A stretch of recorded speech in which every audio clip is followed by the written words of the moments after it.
C'est parti. Bonjour et bienvenue dans ce podcast Le Plein de Sens. Je suis Anne-Sophie Suppiot. Je m'appelle Grégory Vacher. Vous êtes en quête de sens, et ça tombe bien parce que nous aussi. Ou alors vous vous posez des questions sur le sens de la vie de temps en temps. Nous aussi. Comment tu sais tout ça, toi? Dans ce podcast, on part à la rencontre de gens qui ont réussi à mettre du sens dans leur vie, figurez-vous. Quelle bonne idée. Il s'appelle comment d'ailleurs l'épisode d'aujourd'hui? Composter, cultiver et cuisiner avec Circle. Merci Francine. Alors, on y va. Coucou. Bonjour et... Bonne année. Mais pas des pieds. Mais ça y contribue. On est très content de vous retrouver pour cette année 2024 avec une nouvelle invitée, c'est ça Anne-Sophie? Vous me confirmez? Non, pas une Grégory, mais deux. Deux nouvelles invités? Deux nouveaux invités. Deux nouveaux invités. Ouais, on va accueillir Marie et Charles de chez Circle. Est-ce que tu vas faire ça pendant tout le podcast? Oh là là. Tu sais, j'ai appris un coup de vieux, moi, en 2024. Maintenant, je me tiens les mains dans le dos quand je marche. Et puis moi aussi, je fais ça et j'ai un peu l'impression d'être un enquêteur, tu es un commissaire. Puis des fois, j'ouvre les volets, je dis, c'est quoi cette voiture là? Qu'est-ce que c'est que ce temps? Elle est pas Martine, cette voiture. Et en même temps, t'as pas de Martine dans ton foyer. J'ai pas de Martine dans mon foyer pour l'instant. Arrête. Je vais adopter une Martine d'ailleurs. Rendez-vous tous sur adopterUneMartine.com. Je rappelle que chaque année, 50 à 100 Martines sont abandonnées. Alors, quoi? Bon, donc je disais, nous allons accueillir Marie et Charles de Circle. Vous allez voir, ils vont nous expliquer un peu ce qu'ils ont créé, mais c'est un rapport avec le compostage. Est-ce que tu sais que le compostage à domicile est devenu obligatoire depuis le 1er janvier? Je savais pas du tout. Voilà, je te l'apprends. Et en même temps, c'est bien parce que en moyenne, un Français jette 83 kilos de biodéchets par an. D'accord. C'est énorme. Donc du coup, ça va permettre d'avoir de la matière. Alors, je vais dire du purin. Il y avait tellement de pauses là dans ta phrase que je sais pas si t'as vu, je suis sorti, je me suis acheté un sandwich, je l'ai mangé, je me suis lavé les mains et je suis revenu. Je suis désolée. Chaque année, des tonnes de sandwichs sont jetés à la poubelle. Qui s'appelle Martine. Non mais c'est intéressant ça parce que c'est vrai que jusqu'à il y a peut-être 10 ans, je faisais comme beaucoup de gens, c'est-à-dire que je jetais tout dans la même poubelle. Je pense que toi aussi quand tu étais plus jeune tu faisais ça. Bien sûr. On nous parlait pas trop du tri. Après on a commencé à nous en parler mais notre première réaction c'était on s'en fout, on comprenait pas pourquoi. Et puis il y avait un côté la flemme. Donc tu mettais tout dans des sacs poubelles. Et aujourd'hui, en habitant à la campagne, j'avoue, c'est super pratique d'avoir le composteur dehors, tu vois. Et on a notre petite poubelle à compost. À la base, on avait une petite. Tu sais, les gens, ils ont ça chez eux, ils se mettent une petite corbeille. Oui, c'est ça, il y a des petites boîtes en ferraille. Et après, tu vas vider ça dans le jardin, quoi. Ouais. Et en fait, moi, j'avais la flemme de tout le temps sortir, donc j'en ai acheté une grande. Ouais. Ce qui fait que le temps que ça se remplisse. J'avoue. Au bout d'un moment, il y a une certaine odeur. Oui, moi qui ai vécu chez toi, c'est pas l'endroit où on est le plus à l'aise dans la maison. C'est horrible. Alors, quand c'est fermé, tu sens rien. Mais quand je vais le vider à chaque fois, ça fait déjà, je pense, 40 kilos. Je vide le truc et là, il y a à la fin, c'est chaud. C'est que du jus. C'est chaud au fond. C'est que du jus marron. Et là, il y a une odeur dans tout le jardin, mais dans tout mon village, je pense. Mais horrible, c'est affreux. Alors, un bon compost, normalement, il pue pas. D'ailleurs, il faudrait vraiment que je te filme un jour emmener tes déchets au compost. Parce que c'est vraiment très très drôle à voir. C'est très difficile. En général, j'y vais en apnée. Et puis, il y a le chien, des fois, qui me suit. Là, j'ai un épagneul breton, Elvis.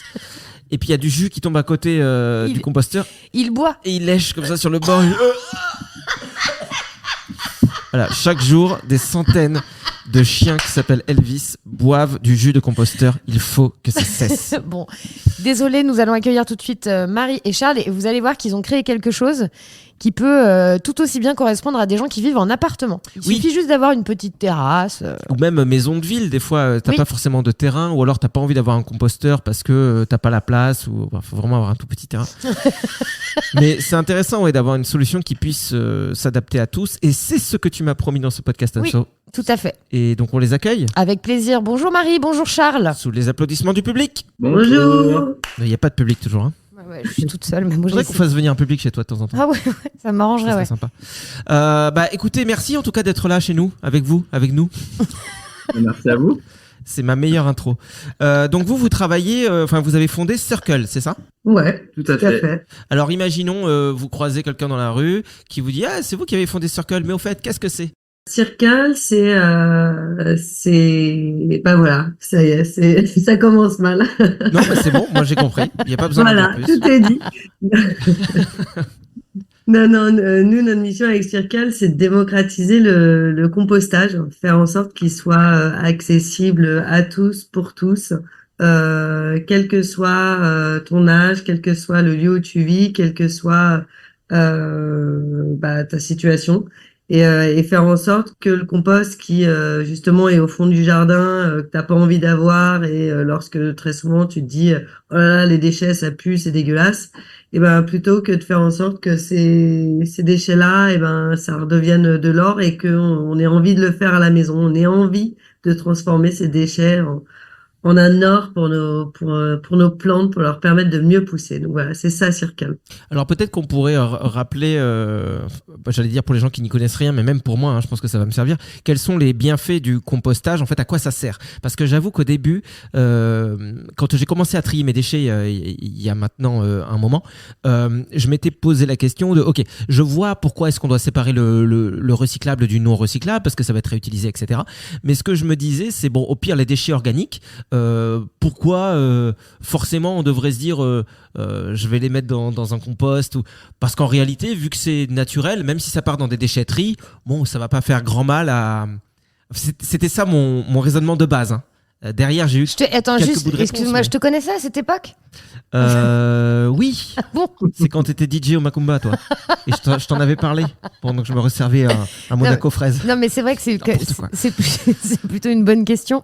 Et puis en plus, moi j'aimerais, il y a plein de choses aussi que j'ai entendu dire autour du compostage. Chacun son tour, alors. Oui. Parce que si on fait plusieurs questions dans une question, Ok. c'est ce qui se passe. Ouais. Après on se bat.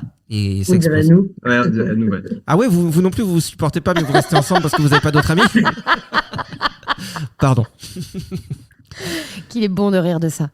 Pourquoi composter? En gros, si je résume, hein, c'était ça la question.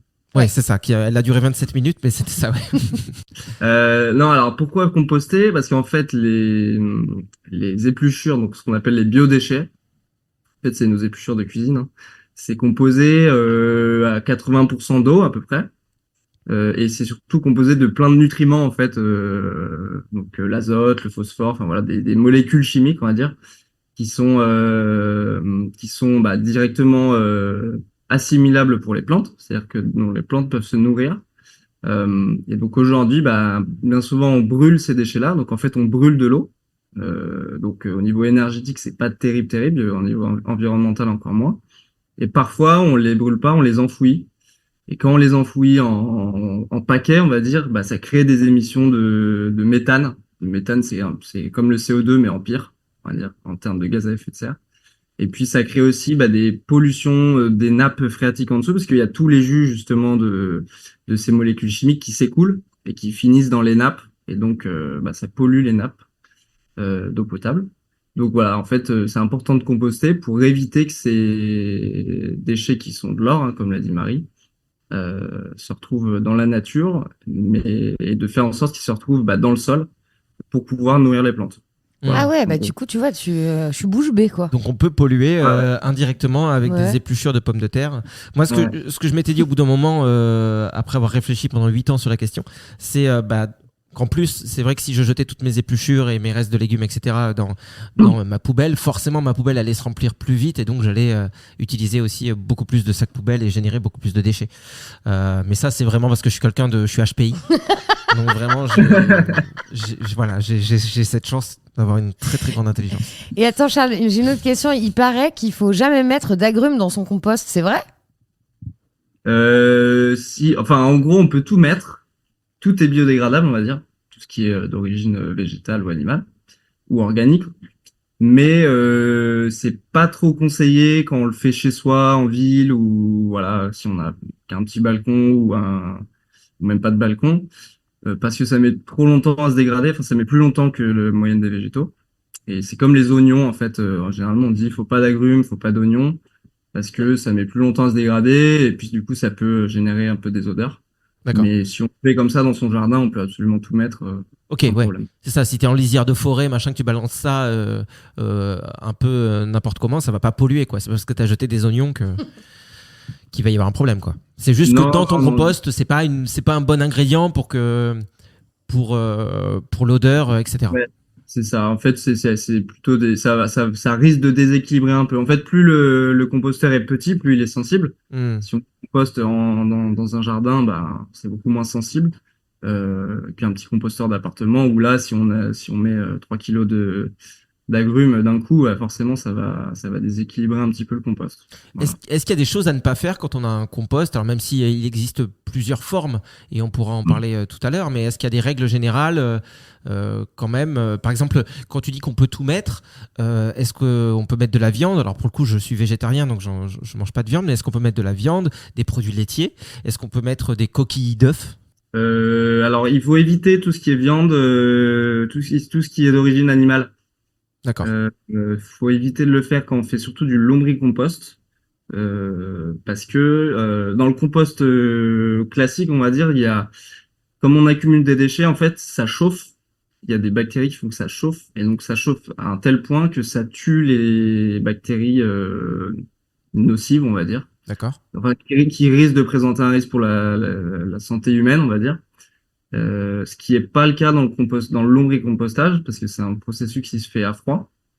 Et donc, si on apporte un bout de viande, bah forcément, il y a potentiellement des bactéries pathogènes dessus, qui ne seront pas éliminées par la chaleur.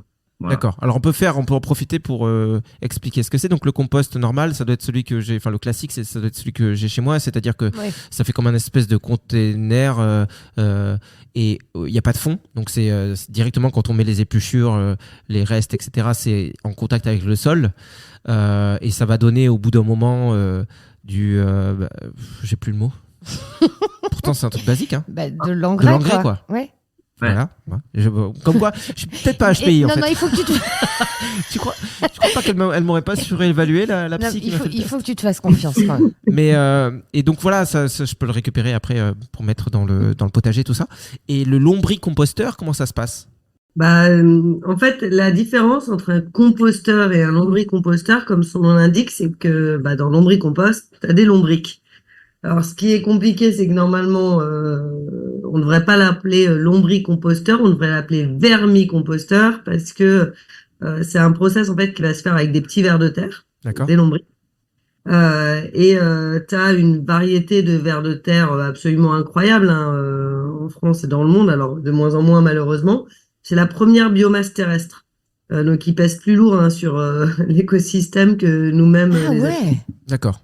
Et sauf qu'à force de dégrader nos sols, il y en a de moins en moins. Et c'est vraiment quelque chose qui est absolument dramatique pour notre jolie planète. Donc, mais bon, cela étant dit, tu as plein de vers différents en fonction, Charles vous l'expliquera encore mieux que moi, mais tu as des niveaux de couches et puis tu as des vers laboureurs, donc ceux qui vont vraiment aérer, et les vers digéreurs, ceux qui vont digérer la matière et la transformer. Et nous, on élève des vers digéreurs. Il faut savoir qu'un un lombric donc de catégorie Eisenia et qui vient d'Australie, donc il y en a très peu en France. Donc nous, on a notre ferme lombricole. Aujourd'hui, je suis devenue éleveuse de vers. D'accord. Et un lombric Eisenia, il va digérer son poids par jour. D'accord. Et plus ils sont nombreux, plus ils vont digérer rapidement les matières. Donc, pour faire simple, dès lors que tu vas leur mettre tes épluchures et tes restes alimentaires et tes biodéchets, ils vont les digérer et grâce à leur déjection, ils vont créer du compost. Et en fait, c'est ça toute la grande différence entre un composteur classique de fin fond de jardin et un lombricomposteur. Un lombricompost, grâce à l'activité de ces vers, ça va aller beaucoup plus rapidement à transformer la matière en amendement, en substrat, en engrais, on l'appellera comme on veut. Charles, il m'a toujours sorti des noms hyper complexes, mais voilà, en compost. Va pas y avoir d'odeur, parce que lors de la digestion, le ver va générer des enzymes qui vont faire que vraiment ça va annihiler toutes les odeurs un peu négatives. Va rien avoir à faire par rapport à ton compost de jardin. Ce sont les vers qui vont vraiment aérer, transformer, etc. Tout ce qui se passe. Et c'est déjà pas mal, quoi. Ils font un taf de malade, en fait, les vers, quoi. Ouais, on parle des fourmis, mais finalement... il y a une petite bataille qui est en train de se... Elles digèrent pas les épluchures, les fourmis, tu vois. Non. Désolé pour tous les fans de fourmis qui nous écoutent, je sais qu'ils sont nombreux, mais voilà, c'est des petites piques aussi qu'on lance, on aime bien faire le buzz, on est un peu le TPMP bis pour ça, parce qu'on aime bien parler des sujets qui fâchent. Alors c'est super intéressant parce que je me suis toujours posé cette question sur les composteurs, c'est-à-dire que pour moi, je me disais que La personne qui prend un composteur classique, c'est parce qu'elle avait un jardin, donc forcément tu peux mettre le truc à même le sol. Et les lombricomposteurs, je me disais, ok, c'est des gens qui n'ont pas de jardin ou qui ont juste une terrasse bétonnée ou quoi. Et donc forcément, vu qu'ils peuvent pas utiliser ça, le lombricomposteur remplace. Mais c'est vrai qu'il peut y avoir des avantages du coup autres quand tu parles de la vitesse effectivement à laquelle du coup l'engrais se fait, et puis les odeurs, parce que c'est vrai que le composteur, ça j'en ai parlé vite fait tout à l'heure, mais pour ne pas qu'il dégage d'odeur, en fait, il faut s'en occuper, quoi. Faut le retourner assez régulièrement. Apparemment, et puis tu t'en ajouter... occupes pas beaucoup, toi, alors. Hein. Non, parce qu'il est assez loin et que je me dis si ça pue, ça pue. Et ça éloigne les voleurs. Hein, tu vois. J'ai pas d'alarme, mais j'ai un composteur. Mais par contre, j'avais vu qu'il fallait mélanger, quoi. Des fois, je mets des feuilles mortes, je mets un peu de tonte de temps en temps, un peu d'herbe, même si je laisse en général l'herbe sur le terrain. Juste pour mélanger un peu, j'en mets de temps en temps. Et ça crée un espèce d'équilibre. Mais c'est le cas aussi pour le coup dans un lombricompost. Il y a deux choses différentes que tu dis. Il y a le fait de mélanger, vraiment de remuer pour aérer, etc. Ça, c'est une première chose. Le fait de rajouter de la matière sèche, ça va être le cas que tu sois dans un compost ou dans un lombricompost. D'accord. Et d'ailleurs, pourquoi? Parce que c'est ce qu'on appelle l'équilibre azote-carbone. Il faut toujours que dans ton compost, tu mettes 50% de matière organique, type épluchure, 50% de matière sèche, type carton, rouleau de sopalin, rouleau de papier toilette, etc. Donc ça, quel que soit le compost, Charles, on est obligé de respecter cet équilibre. Ouais, alors, c'est à peu près ça, ouais. Dans les jardins, souvent, on met des copeaux de bois ou des branches ou des feuilles mortes. Voilà. Du coup, ça permet de maintenir un équilibre d'humidité et puis aussi un équilibre de sources d'énergie pour les vers de terre, les champignons, les bactéries qui vivent dans le compost. D'accord, parce qu'il y a un risque si on ne maintient pas cet équilibre. Est-ce que du coup on va avoir un engrais qui peut être peut-être inefficace ou trop agressif pour les sols ou... Si on met trop de matière sèche, en fait, c'est quand même la matière qui est plus ou moins morte, donc elle va se dégrader très lentement. Ok. Du coup, on n'aura pas ça sera pas vraiment du compost. Et si on met trop de matière humide, c'est comme, je pense souvent l'exemple, c'est un peu comme de la vase au fond d'un étang. Quand ça colmate, si on remue de la vase, ça sent très mauvais et du coup, en fait, c'est juste qu'il n'y a pas d'oxygène. Il n'y a pas d'oxygène du tout dans le milieu, donc c'est pas les mêmes bactéries qui font le travail, ce qui fait que du coup, le produit fini, c'est pas le même. D'accord. Mais c'est une question d'ailleurs qu'on a hyper régulièrement dans nos groupes de conseils clients. C'est oh là là, mon compost, il est trop humide. Et c'est vrai que les gens n'ont pas assez de matière sèche. Et il faut vraiment, pour rétablir l'équilibre, c'est le geste à faire, c'est un petit peu de carton. C'est vraiment une habitude à prendre. Dès que vous mettez une poignée d'épluchures organiques, par-dessus, vous mettez une poignée de carton. Et en plus, ça va avoir un autre avantage, qui est que ça va éviter la ponte des œufs des mouches, parce que c'est une des choses dont ont peur les gens quand ils installent un composteur chez eux. Oh là là, je vais attirer des moucherons. Et en fait, en mettant une couche de carton sur le dessus à chaque fois, ça évite ce genre de problème.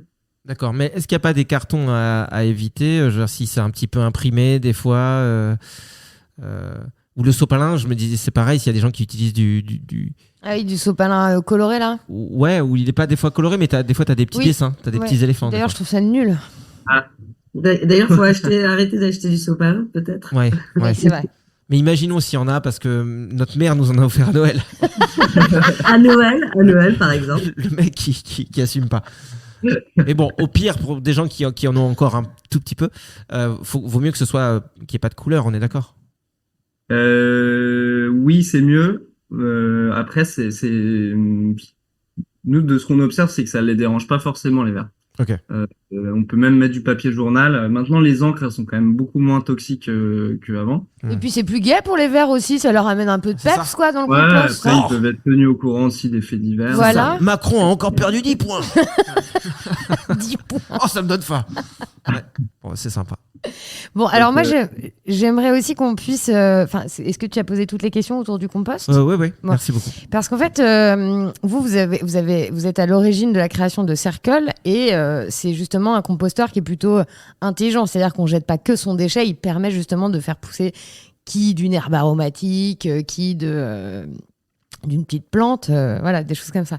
Mais comment vous est venue cette idée? Je crois que Charles, c'est toi qui as eu l'idée. Et quel est votre rôle chacun au sein de cette start-up? Oui, donc c'est vrai, c'est ça en fait. Circle, en fait, c'est une gamme de lombricomposteurs et qui ont la particularité d'avoir des étages de culture connectés au composteur. Voilà. Ce qui permet du coup de récolter ses aromatiques, ses fraises, etc., de les cuisiner et puis ainsi de suite, de boucler la boucle avec les épluchures qu'on génère. Et tout ça s'auto-nourrit. Et comment c'est né ça fait maintenant 4 ans, un peu plus de 4 ans que l'idée elle est née. Parce qu'en fait, moi, je travaillais sur Paris, je montais pas mal de fermes urbaines sur des toits de centres commerciaux, des toits d'hôtels à Verbeau-Grenelle, etc. D'accord. Et il n'y avait pas vraiment de réflexion autour de la gestion des déchets verts. Donc forcément, ces espaces-là qu'on montait, ils généraient des déchets verts quand on taillait, quand on récoltait, voilà. Et en fait, bien souvent, on mettait à la poubelle, quoi, tout simplement. Donc on remplissait des poubelles de déchets. Donc voilà. Donc du coup, je suis parti. Je me disais que ça avait pas trop de sens. Et c'est à ce moment-là, je me suis dit qu'il fallait qu'on puisse végétaliser les villes parce qu'il fait de plus en plus chaud dans les villes. Donc il y a quand même un intérêt à remettre un peu de végétal pour les rafraîchir. Mais en utilisant du coup nos propres déchets organiques pour pouvoir le faire. Et du coup, entre ces deux défis-là, j'ai trouvé le lombricompostage qui permettait de le faire. Donc j'ai simplement monté des prototypes, créé des prototypes qui permettaient de cultiver et de composter en même temps. Voilà. D'accord. Et tu as eu l'inspi quand même sur le concept qui est né en Afrique. Là, Oui. En fait, j'avais bossé aussi au Bénin un petit peu pour une association avant, peut-être 2-3 ans avant. Et j'utilisais déjà cette technique-là dans certains villages où en fait on centralisait la matière organique du village. Je sais pas, les crottins de chèvre, enfin tout ce qu'on veut. On mettait tout à un endroit et on s'arrangeait pour que l'espace de culture potager soit autour de cet endroit-là. Voilà. D'accord. autour de la poubelle. Autour de la poubelle, en fait. D'accord. Mais alors pour les gens qui ont pas l'image sous les yeux, c'est-à-dire tout le monde, vu qu'on est que de manière vocale dans ce C'est podcast. vrai qu'il n'y a pas de jaloux. Hein. Est-ce que vous pouvez nous faire une photo avec vos mots pour qu'on puisse s'imaginer à quoi ressemble votre lombricomposteur? Pas facile. Hein. Vu de haut, on dirait une jolie fleur. D'accord. Avec le cœur, finalement, c'est là où on va mettre ses biodéchets, c'est la poubelle. Ok. Tout autour, vous allez avoir la terre, qui va être. Et ce cœur-là, il est connecté en fait. Donc cette jolie poubelle centrale, elle est connectée. Il y a de la terre tout autour et ouais, non mais si ça doit vraiment sortir. Attends. Prends pas Non, mal, non, Marie, mais on comprend rien. Hein. Je reprends. Imaginez-vous. Non, mais donc en gros, vue de haut, c'est une fleur. Au milieu, il y a la poubelle. Autour, il y a une couche de terreau. D'accord. Et autour de cette couche de terreau, il y a des poches comme des pétales. Et dans ces pétales, on va pouvoir planter ces aromatiques, de la salade, des fraises, en fonction de ce qui est de saison ou pas de saison. D'accord. Et finalement, le cœur central, il y a des petits trous dedans. Et dans ces petits trous-là, les vers de compost, ils vont se balader dans la terre qui est tout autour. Donc, ils vont l'aérer, comme dans un sol de jardin classique. Mmh. Et ils vont aussi la fertiliser en permanence. Ce qui fait que votre potager composteur, parce qu'in fine, ça devient un pot de fleurs composteur, un potager composteur, comme vous voulez, il est directement connecté en fait à la colonne centrale où il y a vos biodéchets qui représentent quand même 30% de vos poubelles. D'accord. Donc voilà. Et c'est nous, on a voulu notre challenge, c'était que le compost ça devienne sexy, ça devienne un geste du quotidien parce que c'est un bel objet qu'on a envie d'avoir chez soi et pas une troisième poubelle en plastique. D'accord. On a travaillé sur de la terre cuite. La terre cuite qui est vraiment un matériau hyper noble, durable et puis qui est beau, quoi. Enfin, sincèrement, c'est la terracotta, ça plaît, ça existe depuis des siècles et des siècles, hein, mais ça a toujours plu. Et en plus, la terre cuite, elle a des vertus. C'est un super isolant thermique, à la différence, je suis désolée, mais des composteurs en plastique, où les vers de compost, ils vont avoir soit trop chaud, soit trop froid, donc ils vont moins bien digérer, assimiler la matière, ils vont moins bien faire leur boulot. Et en plus, c'est ça ce qui risque d'amener des odeurs. Voilà, le plastique, ça condense, ça. Donc voilà, on a travaillé sur la terre cuite, on a travaillé sur un objet qui est beau, qui est simple. C'est-à-dire que même des enfants, on en installe dans des écoles maternelles et primaires. Ah, super. C'est génial. Des enfants de 7 ans, ils y arrivent, quoi. Donc vous aussi, vous pouvez y arriver. Après, c'est vrai que Greg est HPI, donc ça devrait aller. Ouais, Ça devrait pas poser de problème. même des trucs de 8 ans et demi, j'arrive. Mais, Ah, mais euh, par contre, les verres, pour des gens peut-être qui se poseraient la question et qui se diraient oh, c'est pas très ragoûtant cette histoire de verre. Si j'ai un composteur comme ça chez moi, est-ce que le verre peut s'enfuir et coloniser ma maison et j'aimerais connaître aussi quelle est la durée de vie d'un verre du coup. Est-ce que tu vois, il faut en remettre souvent? Est-ce qu'il décède? Enfin, j'imagine. est-ce que vous les fournissez? Ouais, on veut bien connaître tout ça autour des verres. Ouais. Oui, alors non, alors les vers, ils peuvent pas s'échapper parce qu'en fait, ils aiment pas la lumière. Mais globalement, tous les animaux qui vivent dans le sol, ils aiment pas la lumière. Donc, ils sortent pas, en fait, et ils vont pas ramper sur les murs, etc. Si on les dérange un peu, au contraire, ils vont aller plonger encore plus dans le cœur du compost où il fait bien noir. Voilà, et attends, merde, j'ai oublié C'est l'autre la question. durée de vie. Quelle La est la durée de durée vie, de vie d'un verre? En fait, c'est quelques mois, mais nous, en fait, on les produit nous-mêmes, c'est-à-dire qu'on se fournit en colonies de vers, on fait se reproduire. En fait, on les nourrit avec nos déchets du bureau, voilà, avec des partenaires sur Lyon, etc. Parce qu'attention, c'est pas les vers de terre que vous trouvez dans la terre de votre jardin. Ouais. Donc, ça marchera pas pareil si D'accord. vous allez creuser et que vous mettez dans votre composteur d'appartement des vers de terre du jardin. D'accord. Donc, en fait, on les nourrit, ils se reproduisent, et donc dans les paquets qu'on livre à nos clients, il y a à la fois des vers adultes, il y a des vers jeunes, il y a des œufs, il y a aussi plein d'autres micro-organismes du sol qui aident les vers en fait à prédigérer la matière. Donc voilà. Donc en fait, quand on a une colonie, enfin quand on reçoit un sachet de Circle qu'on installe, normalement on n'a pas forcément besoin de le renouveler d'année en année si on s'en occupe bien. Si on leur donne à manger. Si on leur donne bien à manger. Après, si on part 3 semaines et qu'il fait 30 degrés, 35 degrés, il y en aura peut-être un peu moins à la rentrée, donc faut prendre un petit sachet ou Faut pas trop s'attacher, quoi. pas trop s'attacher. Ou sinon, faut bien s'en occuper. Ouais, Nous, c'est on ça. avait un hashtag quand on a créé Circle, c'était Worm is the new pet.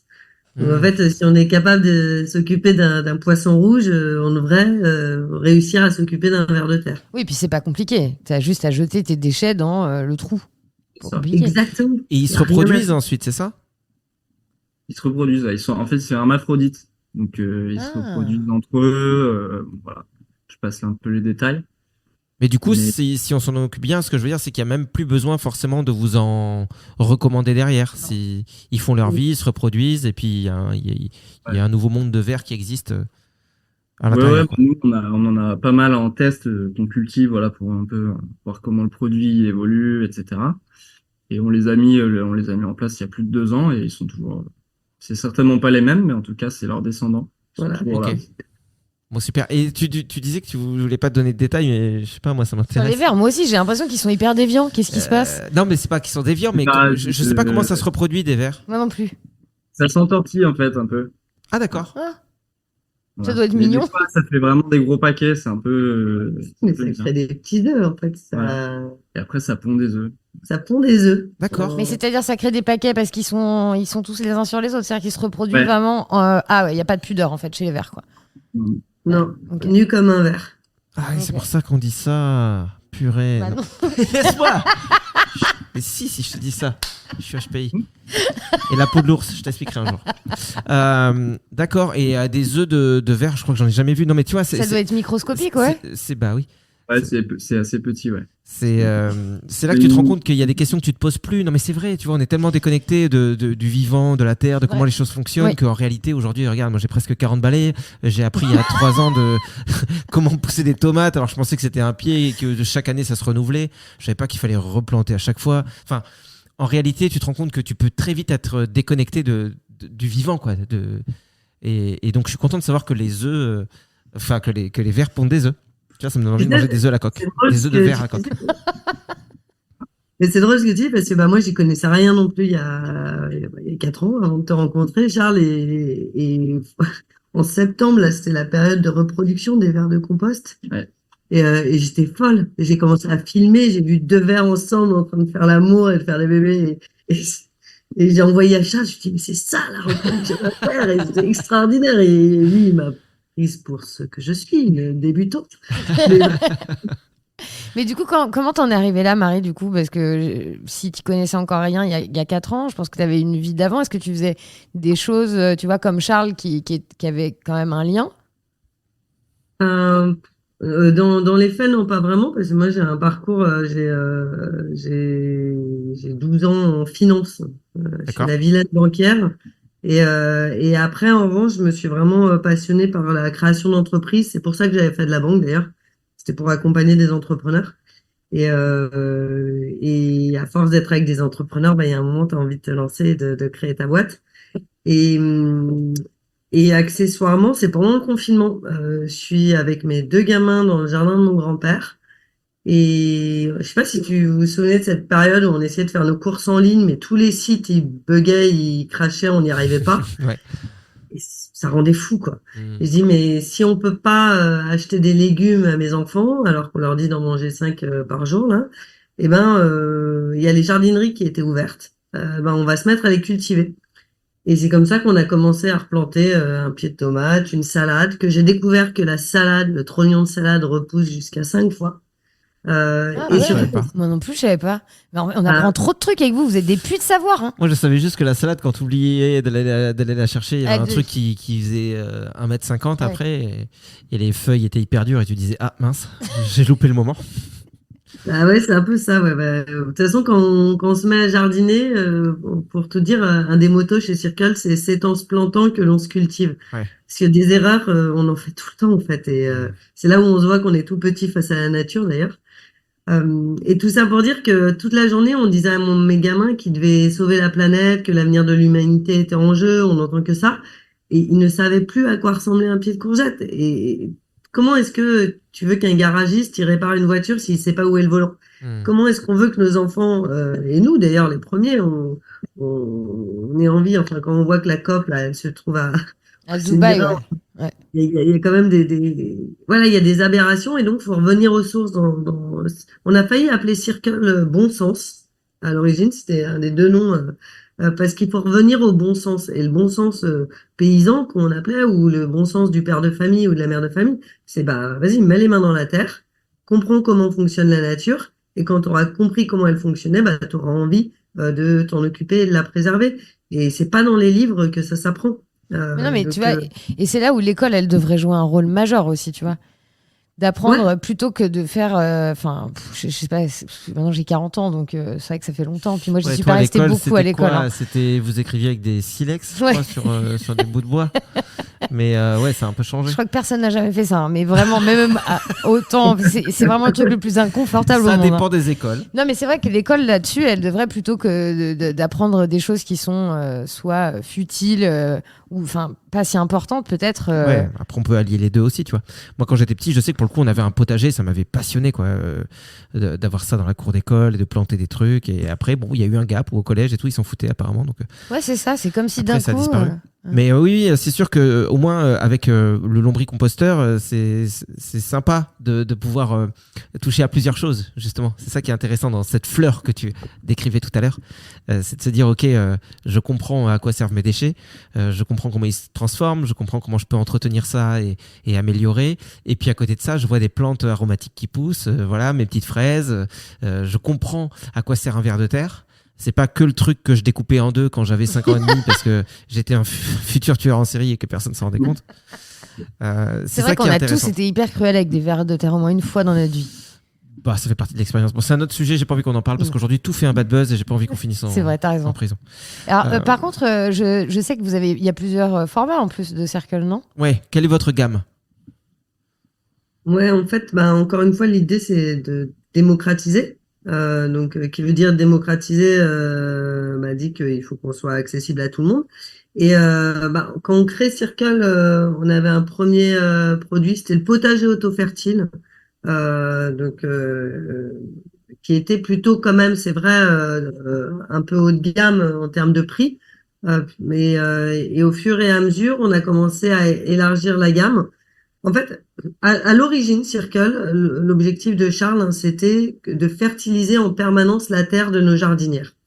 Parce que très souvent, il y a ce qu'on appelle le basilic trauma. T'achètes un pied de basilic au supermarché du coin et en fait, il pousse pas, il crève et t'es dégoûté et tu dis, ah là là, j'ai pas la main verte, enfin voilà.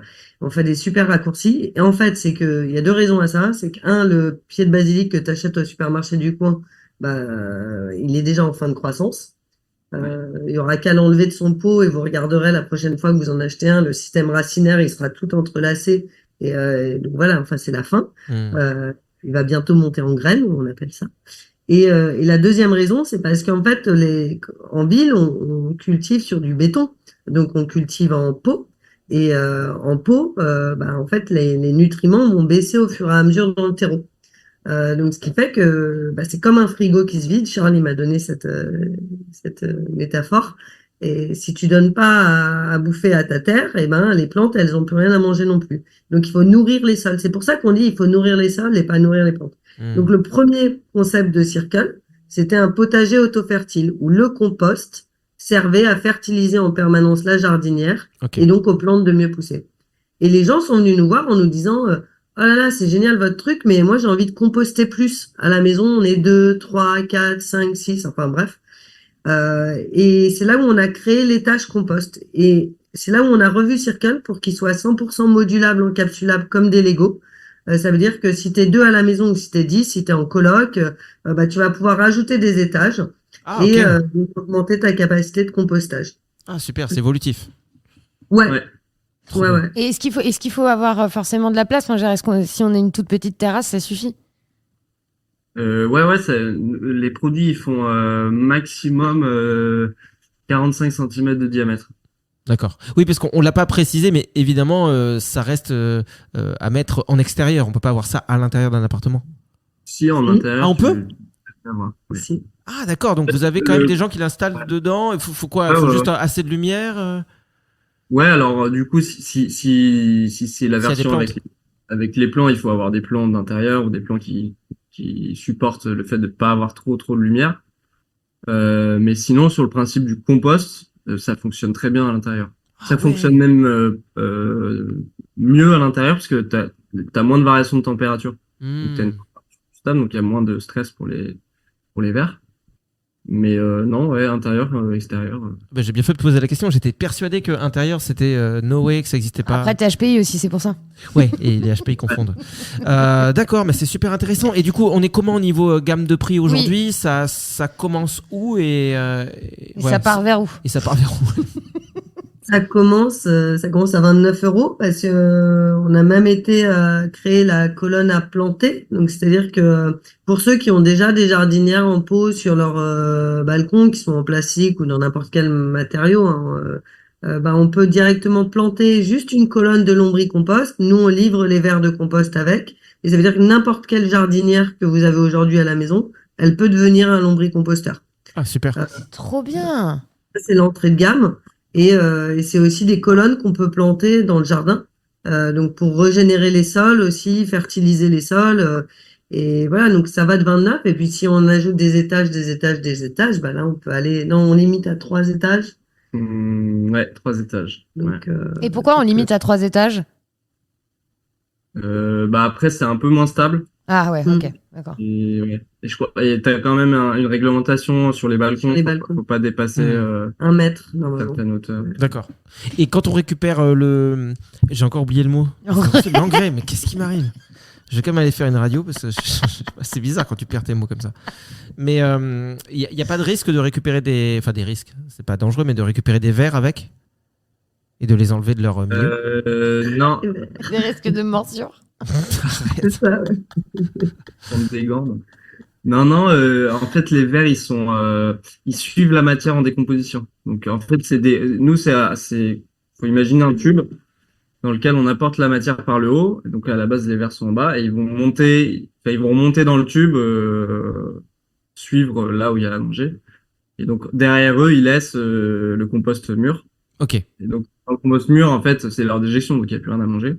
Et donc, ça fait des couches, en fait. Donc, quand on vient retirer la couche de matière mûre, il peut y en avoir 2-3, mais c'est pas... en général, il y en a très peu, ouais. D'accord. Comme des lasagnes. Ouais. En dessous, il y a le bon terreau, et puis au-dessus, il y a les matières en décomposition. Donc, voilà, il reste là où il y a à bouffer. T'as dit quoi, Marie? C'est comme des lasagnes? Ouais, un peu, ouais. T'as jamais fait des lasagnes avec des verres? Oh là, j'arrive pas à parler. Lasagne. Et 3 A à ton mot. Je sais pas ce qui m'arrive. Avant que je tombe par terre et que je bouge plus, je voulais vous demander, peut-être le dernier truc que j'ai pas réussi à visualiser, c'est comment on récupère justement cet engrais. Il y a une espèce de, ça fait comme un petit tiroir en bas, une trappe. Ouais, alors la gamme qui est équipée de l'étage composteur, en fait, c'est un bouchon sur le côté qu'on a D'accord. retiré et qui donne accès directement au composteur. Ouais, Enfin, à la couche qui nous intéresse, celle qui fait que les vers ont déjà travaillé et on peut directement récupérer. Encore une fois, c'est méga simple. Vraiment, l'idée, on a travaillé avec une école de design d'ailleurs à Lyon et avec un autre designer, Adrien Blanc, pour réfléchir sur nos produits. Et dans le cahier des charges qu'on a donné, on avait dit on veut que ce soit beau, que ce soit simple, que ce soit durable, donc vraiment 100% éco-conçu, etc. Et que ce soit performant. Et ça, c'était les 4 piliers. Et enfin voilà. Ok. Et donc Non, mais- apparemment, ça répond bien à ces 4 piliers, quoi. Mais franchement, je pense que il faut investir dans ce genre de truc. Déjà parce que le compostage est maintenant obligatoire et autant faire pousser sa ciboulette. Oui, autant faire ça correctement. C'est Bah vrai oui. que les composteurs en plastoc, comme ça, bon, ça se fait de moins en moins, mais comme les mairies en distribuaient il y a encore pas si longtemps, et je dis ça, mais ça se trouve, ils le font encore aujourd'hui.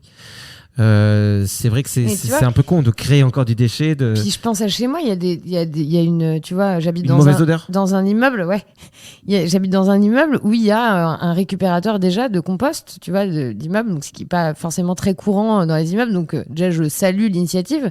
Mais par contre, c'est des bennes qui viennent les chercher et tu sais pas ce qu'ils en font, quoi. Ouais, c'est ça. Alors que clairement, sur ma petite terrasse, Ce serait sympa. bah, ce serait sympathique. Surtout qu'elle est vide, ta terrasse, il n'y a rien, il n'y a pas d'âme, il n'y a pas de décoration.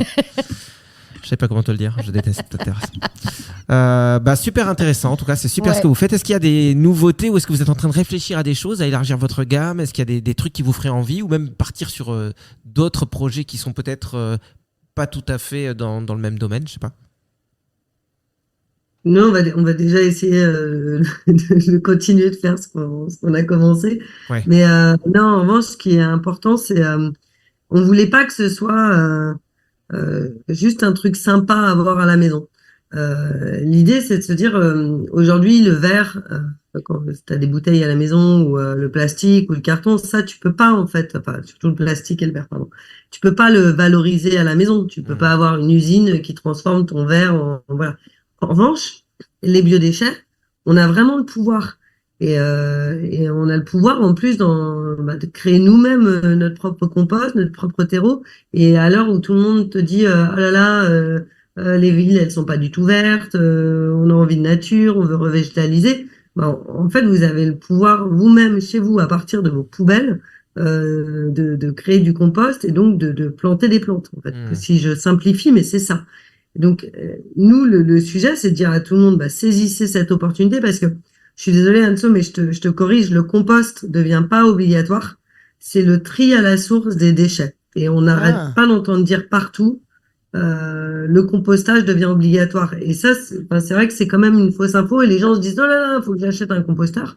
Non, c'est à la mairie, à la collectivité, communauté de communes, communauté d'agglomération, de leur trouver une solution pour trier leurs déchets. Donc, ça veut dire mettre les épluchures à côté du carton, à côté du plastique, à côté des verres.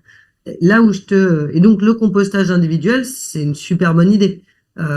Clairement, parce que là, au lieu de mettre en place des nouveaux systèmes de transport, de ramasse des déchets, des nouveaux camions, voilà, ça coûte cher, c'est pas très écologique, et puis finalement, c'est un peu un non-sens, parce qu'encore une fois, tu peux faire quelque chose chez toi. Et là où je te rejoins parfaitement, c'est merde, je sais plus ce que tu voulais dire à la fin. Par contre, Elle disait que sa terrasse n'était pas très bien décorée. Et qu'elle n'avait pas d'âme. Là où je te rejoins, c'est que ta terrasse est horrible. Et c'est qu'on voulait pas que ça devienne, c'était par rapport à qu'est-ce qu'on est en train de développer. C'est que on veut pas que ça devienne un truc sympa. Ah super, t'as acheté un compost, bravo. Genre le truc vraiment désolé, mais un peu de bobo, mais qui est pas efficace. Et genre j'ai causé la cage, j'ai acheté un composteur chez moi. On veut que ça fonctionne vraiment. Et pour que ça fonctionne vraiment, il faut que les gens ils aient ce qu'il faut pour que ça fonctionne. Donc nous, on livre aussi à l'année. on a un abonnement où nos clients, ils reçoivent, s'ils ont besoin d'un sachet de verre de compost, si malheureusement ils ont un peu ça partit un peu trop longtemps en vacances l'été et qu'ils ont besoin d'une petite recharge. Ok. Et puis ils reçoivent à chaque saison des jeunes pousses. Donc c'est pas de la graine parce que nous notre cible c'est quand même le débutant, le jardinier débutant, le composteur débutant, celui qui veut s'y mettre mais qui sait pas encore faire. Et donc on reçoit des petites jeunes pousses, c'est tout mignon, dans des boîtes. Et très souvent on sait pas ce qui est de saison, pas de saison. Bah là finalement nous on vous a fait un assortiment qui en plus se marient bien ensemble et il n'y a plus qu'à planter. Et comme ça, c'est ce que j'appelle moi la contrainte douce. C'est on reçoit sa box, on est obligé de planter son circle et on se rappelle à quoi ça sert 4 fois par an. Et en plus, quand à la fin, eh ben, on déguste sa propre fraise et qu'on remet le trognon dans le compost, bah voilà, on se sent utile. Et en plus, c'est bon. Après, Marie, les fraises n'ont pas de trognon. Bah, oui, si. enfin, tu vois. Un trognon de fraise. Bon. Je sais pas. Non mais c'est cool en tout cas quand ça fait vachement écho avec ce que tu disais tout à l'heure. Oui. C'est cool quand tu commences tranquillement à faire quelque chose, que c'est accessible.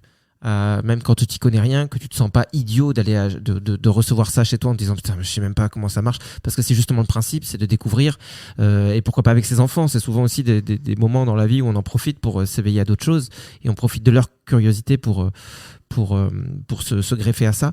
Et le fait de reprendre le pouvoir, c'est super important. Je pense qu'on a tous compris dernièrement que tout pouvait basculer dans un sens, dans l'autre. Si demain, il n'y a plus à bouffer dans les supermarchés, sans être alarmiste ou conspirationniste ou j'en sais rien, la réalité, c'est que le monde dans lequel on vit, il est quand même super fragile. Et que si on est préparé, entre guillemets, dans le sens où on sait au moins se faire pousser des trucs, pouvoir créer de la nourriture chez soi et puis offrir ce savoir-faire à nos enfants. Quand tu parlais du bon sens paysan, c'est vrai que c'est aujourd'hui ce qui nous manque peut-être pour la plupart d'entre nous, c'est qu'on, à part tiens regarde comment ça marche un iPad, je grossis le trait, mais et sois gentil avec les autres et aimons-nous les uns les autres, qui est très bien. On va pas beaucoup plus loin dans ce qu'on transmet à nos enfants.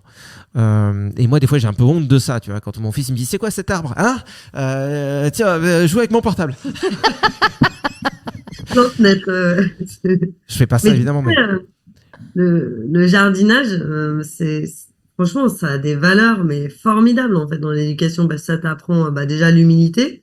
T'es tout petit face à la nature et que autant vous le dire, cette année j'ai essayé de faire. Ce qui est beau dans le jardinage, c'est qu'en plus on devient de plus en plus fort quand même. Moi au début, je faisais des trucs basiques, les fraises, les tomates. Et là, cette année, j'ai essayé de faire des brocolis. Bon, j'ai pas réussi, mais j'ai essayé, quoi. Et l'année prochaine, j'y arriverai. Ouais. Donc, ça apprend l'humilité, ça apprend la patience, parce que, désolé, mais la salade, elle est pas de la taille de celle qu'on trouve en supermarché en 2 secondes. La culture de l'échec, et puis c'est beau. Et en fait, sincèrement, ça rappelle aussi l'émerveillement quand on voit le basilic monter en graines et tout. Mais en fait, c'est trop cool. Ouais. Et un gamin, il a des yeux émerveillés quand il voit tout ça. Et puis surtout, je vois que ce que vous faites, ça peut être un déclic et un tremplin vers autre chose. Moi, pour le coup, j'avais fait une espèce de mini potager aussi quand on était encore à Paris. Et j'avais tellement trouvé ça génial que je me dis c'est dommage de pas avoir plus de terrain, machin. Bon, on a eu les enfants aussi, on est parti de Paris, on est resté en région parisienne, mais on avait du coup un petit terrain, c'était cool. Et puis là, la 3e étape, c'est qu'on est allé vraiment dans le trou des fesses du monde et où on est entouré de nature et ça nous fait trop du bien. Et quand je vois surtout ma fille, mon fils il est pas encore trop intéressé par ça, mais quand je vois ma petite fille qui me dit on peut aller au potager, on peut aller voir, on peut tous les soirs, c'est trop bien quoi. T'es là, tu passes un moment vraiment privilégié quoi. Ça vaut pas le dernier film de la Patte Patrouille, hein. Je vous conseille de l'acheter en VOD dès qu'il sort. C'est incroyable ce que nous fait Liberty, qui élève des petits chiens, elle en fait des super-héros. Bref, je spoile pas. Mais le potager, ça reste quand même pas mal. Et j'avoue que ce genre d'expérience aussi, des fois, ça nous permet de toucher à quelque chose qu'on pensait peut-être pas aimer. Et on reconnecte avec quelque chose qui fait qu'après, on veut plus lâcher, quoi. Ouais, c'est exactement ça. Mais souvent, c'est une peur aussi. Il y a beaucoup d'a priori sur la nature, c'est sale, la terre, c'est sale, les insectes, c'est sale. Parce qu'en fait, on connaît pas. On sait juste pas comment ça marche. C'est un peu trop complexe parfois pour nous. Mais même quand on composte, ou quand on jardine, des fois, ça marche hyper bien. On sait pas trop pourquoi. Et des fois, bah, ça marche pas. Enfin, et c'est ça qui est sympa aussi, c'est de pas toujours tout maîtriser. Hmm. Non, et puis même, il y a un côté vraiment très fierté, tu vois. Souvent, Très quand fierté. oui, t'es hyper fier quand tu fais pousser des choses dans ton potager. Tu vois, par exemple, ma grand-mère, elle disait toujours, c'est les fraises du jardin. C'est les trucs Ah, du tout le jardin. monde fait ça, oui. Manger. Oui, Alors, ça marche pas avec les brocolis. Hein. C'est les brocolis du jardin. Je suis désolé de te dire ça, hein, mais le brocoli du jardin, même si ça vient du jardin, Ah bon ça reste des brocolis. Hein. Ah oui, mais c'est hyper bon les brocolis. Je suis Arrête. désolé, Marie, mais à mon avis, s'ils ont pas poussé, c'est parce que c'est tes enfants qui ont dû faire un truc pendant la nuit. Ils sont allés couper les racines. Ils se font, oh non, ça pousse pas, mince. Non, mais du coup, tu vois, c'est ça la fierté du jardin. Oui, c'est vrai qu'il y a une fierté aussi. Oui. Mais t'as raison, parce que tu vois, nous, quand on poste, on a un réseau sur Instagram où on poste aussi nos recettes, et on dit souvent Circle, c'est une salade faite balcon. Et en fait, c'est clair, on est fiers de ça. Ah ouais. Ça va vous paraître bête, mais hier soir, moi, j'étais avec mon copain et je lui dis, bah attends, viens, je vais te couper. Et j'avais des épinards, de la salade, et je lui ai coupé des trucs. Et voilà, c'était ma salade, quoi. Ouais. J'étais trop. Ouais, c'est super. En vrai, c'est super. On Ouais. vous conseille à tous. Du coup, même ceux qui sont en appartement maintenant, vous avez plus d'excuses. Non. Puisqu'on peut mettre un lombricomposteur à l'intérieur. Ça, c'est quand même trop bien. De toute façon, on viendra vérifier chez vous. Et si vous n'êtes pas équipé, gare à vous. Ouais, parce que je rappelle que selon une loi que Anso a inventée, il faut que chaque foyer ait un lombricomposteur sous peine de prison. C'était super intéressant. Merci Ouais. beaucoup. Est-ce que vous pouvez nous dire où on peut vous trouver pour les gens qui voudraient justement commander, regarder la boutique en ligne ou vous suivre sur les réseaux? Eh ben, oui. Alors, sur les réseaux, donc nous, c'est circle.eu, donc CEERCLE.eu. Donc, vous pouvez nous suivre sur Instagram. Ensuite, on peut retrouver toute notre gamme de produits sur notre site internet. Pareil, hein, c'est pas compliqué, www.circle.eu. Et ceux qui ont envie de le voir en vrai de vrai, et on le comprend, hein, parfois c'est pour passer à l'acte, voilà. Sur notre site internet, il y a la liste des magasins où vous pouvez nous retrouver et on commence à être chez Botanique, chez Nature et Découverte, donc on commence Super. à avoir un réseau. Voilà. Et c'est cool, hein, quand même. Franchement, ça prend sa petite ampleur tranquillement, quoi. Ah ouais, Enfin, c'est moi, bien. je suis trop contente pour vous, en fait. Depuis un petit bout de temps. Donc, Ouais. Ouais. Oui, c'est vrai que vous nous aviez découvert, c'était au tout c'était démarrage. au tout début. Ouais. Quand on faisait de la radio, ouais. Ouais, quand Nous, on c'était faisait de la l'inverse. On était plutôt pas mal vus par pas mal de Ouais. gens. On avait une belle exposition. Et là, Les trajectoires se croisent, quoi. on n'est pas C'est chez vrai. Nature et Découverte. Non, non, non. Nous, on est plutôt vers l'échec. Ouais, on est chez Leader Price. Et comme vous pouvez le constater, ils ferment tous les uns après les autres. C'est pas pour rien. Bon, mais merci en tout cas d'avoir été avec nous. Ouais. C'était un super échange. Alors peut-être qu'on était un peu... Dissipé. Ouais, ça fait partie de nous, mais en plus, on a peut-être posé des questions qui peuvent paraître un peu bêtes sur les vers de terre et tout, mais je me dis, il y a forcément 2-3 autres couillons aussi qui écoutent ce podcast et qui se disent, bah, moi, je suis comme Anso et Greg, j'y connais rien et ça fait toujours plaisir d'avoir les réponses, quoi. Donc, merci d'avoir joué le jeu. Merci à vous. C'était Merci avec à plaisir. vous. Ouais, et puis on apprend tous les jours et puis vous verrez quand vous rentrez dans la communauté du jardinage et du compostage, ce qui est dingue, c'est que même sur les réseaux sociaux, ce sont que des gens qui sont bienveillants et qui aiment ça en fait, la nature. Et donc même sur Insta ou voilà, bah c'est que des gens super quoi, qui vous donneront plein d'idées. C'est une grande famille. On devrait se faire des V avec les doigts, nous aussi. Tu sais, quand tu croises un gars qui fait son jardin, tu passes en voiture devant. Hey, ça bêche! Oh, la lourdeur du type. Bah quoi? Pourquoi il y a que Ça les motards qui bêche. font ça alors que les motards, franchement, les motos ça pollue, ça fait du bruit, c'est chiant, personne aime ça. C'est des gens qui se la pètent parce qu'ils ont un casque et qu'on voit pas leur visage, T'as du coup ils dit- font genre les super-héros. T'as dit ça bêche. Bah oui. Hyper drôle. Bah quoi? Bah là tu rigoles, mais ça se trouve dans 20 ans tout le monde dira ça et je dirais bah ouais, c'est grâce à moi. Bon. Bref, merci beaucoup d'avoir été avec nous. On vous embrasse. Merci beaucoup, Marie et Charles.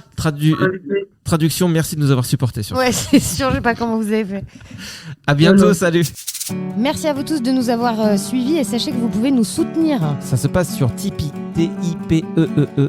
Vous allez sur le site, vous tapez le plein de sens et vous pouvez nous donner 1 euro, 5 euros, 10 euros, 100 euros, 1 milliard de dollars, comme vous voulez. Ce qu'il faut savoir, c'est que vous êtes notre seule source de revenus. Donc, notre avenir est entre vos mains. Merci par avance. Et merci par retard aussi pour ceux qui nous ont donné, à qui on n'a pas dit merci. Et bien à vous. À vous également. Au revoir. Cordialement. Ah oui, je l'avais oublié, lui. Je l'oublie tout le temps, cordialement.